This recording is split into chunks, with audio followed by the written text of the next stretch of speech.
सुनीत कौशिक जी। राधे राधे। राधे राधे महाराज जी। महाराज जी, क्या ज्यादा पूजा करना भी हानिकारक होता है? हम आपके सामने बैठे हैं, जिंदगी ही पूजा है। हानिकारक है? आप क्यों आए हो? आपकी शरण में है। क्यों? हमारे में क्या है? भक्ति भाव है, पूजा है। हाँ, तो आप ये समझो, तो ज्यादा पूजा हानिकारक कैसे हो सकती है?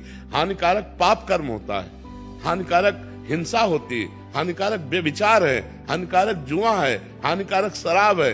भगवान की पूजा हानिकारक हो सकती है? कैसी बात करते हैं? कैसे कैसे कैसे ये बात कैसे मतलब दिमाग पे आई? पूजा करने से मतलब अपने ग्रह जैसे मतलब बात समस्या ये है कि कुछ लोगों के दिमाग में ऐसा बैठ जाता है कि जो ज्यादा धर्म से चलते हैं, जो ज्यादा पूजा करते हैं, वो परेशान हो जाते हैं। आप जो प्रश्न कर रहे हो मैं उसे समझ रहा हूं, उसकी धारा को। ऐसा नहीं है। पूर्व के जो पाप कर्म हैं, जैसे हमारी दोनों किडनी फेल है, बचपन से बाबा जी हूं, ये हमारे पूर्व के पाप कर्म का फल है। और ये हमारे भजन का फल है कि हमें पूरे की पूरी जनता का प्यार मिल रहा है। हम सुबह जब निकलते ना, छोटे बच्चे से लेकर सब राधा राधा राधा, तो दिखाई देता है, सबकी आंखों में प्यार दिखाई देता है। भक्ति से दुख नहीं मिलता, लेकिन जैसे हमने अभी भक्ति शुरू की, हमारे पाप कर्म का परिणाम लग गया, तो अब हमें दुख मिलेगा। क्योंकि भक्ति हमारी अभी खेती है, लेकिन पुरानी खेती में हमने बबूल बोए हैं, पाप बोए, तो हमको भोगना पड़ेगा। जैसे बड़े बड़े संतों को भोगना पड़ता है। रामकृष्ण परमहंस जी के कैंसर और बड़े बड़े संतों के कष्ट देखे गए, और वो इतनी सामर्थ्य रखते हैं कि दूसरे के कैंसर को मिटा दे, दूसरे के दुख को मिटा दे, लेकिन वो अपने दुख को भोग करके भगवान की प्रसन्नता के लिए भगवान को भक्ति से कभी किसी को दुख मिल ही नहीं सकता, लेकिन भक्तों के जीवन में दुख देखा गया है। हाँ जी, बात समझना। उस दुख में भी वो सुखी रहे हैं और बड़े बड़े कष्ट उनके जीवन में आए। क्या हुआ? अब जैसे हमारा आखिरी जन्म है, अब हमें जन्म नहीं लेना, तो हमारे हजारों अनंतों जन्मों के पापों को थोड़ा थोड़ा भुगा भुगा कर, अब जब थोड़ा थोड़ा भोगेंगे तो कदम कदम पे भोगना है। अब भोगते भोगते मर जाएंगे, इसके बाद भगवान को प्राप्त हो गए, खत्म। अब तुम्हारा अनंत जन्म भटकना है। अभी बोले पापी आदमी कोई भी कष्ट नहीं हुआ, जुकाम भी नहीं हुआ, चट मर गया। देखने को मिलता है ऐसा कि पापी आदमी हंसते नाचते मर गया, और संत बने हैं, पूरा जीवन भजन करने, महीनों सड़ना पड़ा। क्यों? क्योंकि इनके अनंत जन्मों का हिसाब होकर अब ये भगवान को प्राप्त होंगे, और उनको भटकना पड़ेगा। अभी हजारों जन्म भटकना पड़े।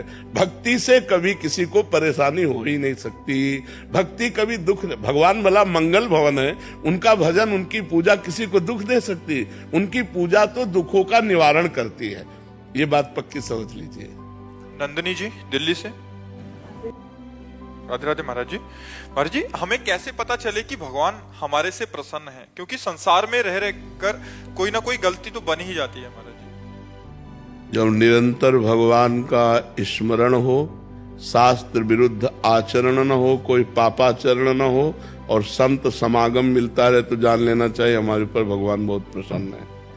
हम मोहि भाव भरोस हनुमंता, बिनु हरि कृपा मिले नहीं संता। संत समागम मिलता रहे, पापाचरण का त्याग हो, निरंतर भगवान के स्मरण का, नाम जप का अभ्यास हो, तो भगवान हम पर प्रसन्न है।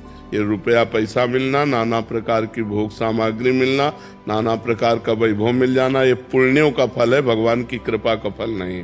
सुत दारा धन लक्ष्मी पापियों के घर होए, संत समागम हरि कथा तुलसी दुर्लभ दोए।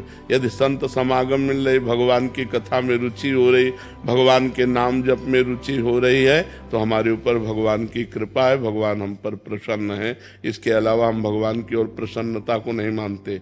लोक वैभव की संपत्ति जो मरने के बाद हमारे साथ न जाए, वो भगवान की कृपा नहीं। भगवान की कृपा से भगवान का नाम जप चले, भगवान की कृपा से भगवान के भक्तों से प्रेम हो, भगवान की कृपा से भगवान की कथा में प्रेम हो, हमारे जीवन में भगवान का अस्तित्व आ जाए, इसी जन्म में हम भगवत साक्षात्कार कर लें, तो यह भगवान की प्रसन्नता है। अगर भजन चल रहा है ठीक, भगवान की कृपा है। संत समागम में रुचि है, भगवान की कृपा है। लीला कथा भगवान की सुनकर अश्रु आ रहा है, ये भगवान की कृपा है।